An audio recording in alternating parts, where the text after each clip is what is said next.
Dear Coach Pia, I am an achiever at school but I believe it has become a downfall. Bakit? Niloloko-loko ka dahil achiever ka. Other students tease me for being extra eager to ace my exams or top my class. They don't want to be friends with me because I seem to be like a know-it-all.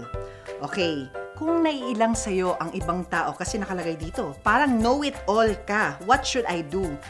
Una, observe yourself. Ano nga ba yung mga bagay tungkol sa kung paano ka kumilos, kung paano ka magsalita, na bakit naiilang sa'yo yung ibang tao? Be humble enough and observe kung ano yung mga bagay na yun na kailangan mong palitan. Okay lang yon.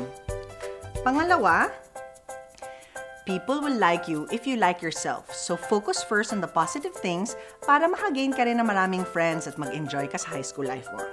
Pag tinutukso ka ng ibang tao, huwag mo lang silang pansinin. Mas tungkol yun sa kanila kasi, sa insecurity nila, kaya gusto nilang manukso ng iba.